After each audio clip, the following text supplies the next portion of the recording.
So, here's a brilliant idea that won't work in this century, but it might work in the next one. Oh, sorry. Here it is. You know how, ride-sharing apps and the gig economy and, what are they called?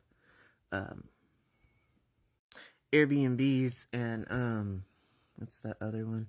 Oh yeah, DoorDash, all the weird stuff like that.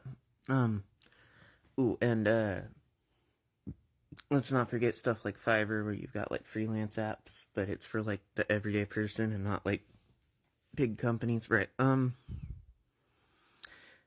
the problem with that is that the company acts like a middleman, and yet the middleman gets to keep all the profits.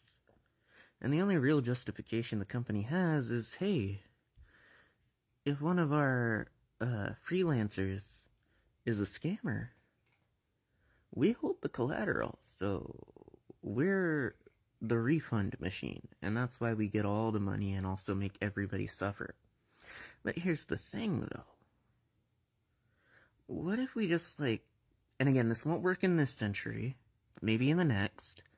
What if we just, lobbied the government so that we still had Uber and, DoorDash and Fiverr and Airbnb, but instead of being freelancers, the employees of that were government employees, and the app was owned by the government.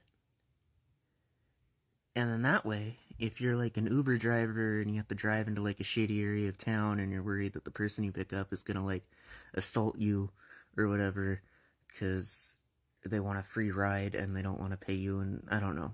I've never used Uber, but look, like the point is, like, if you're a government employee, people aren't allowed to hurt you. And also, if you're a government employee and you try to scam people, it looks really bad on like your record. And that's like, it follows you around for life, so that's a huge incentive not to do that anymore. Um, so, again, not this century, but maybe the next. Um, yeah, it's just a neat idea. Because then all the profits can go to you, a government employee. Obviously, not all the profits, because, taxes. But the profits that don't go to you are just taxes. They're not going to a big company, they're going to everyone. Wouldn't that be nice for like a post-scarcity economics if we had a gig economy but it wasn't owned by big tech, it was owned by all of us? That would be cool, because a lot of people hate the government, but they forget that we the people are the government actually.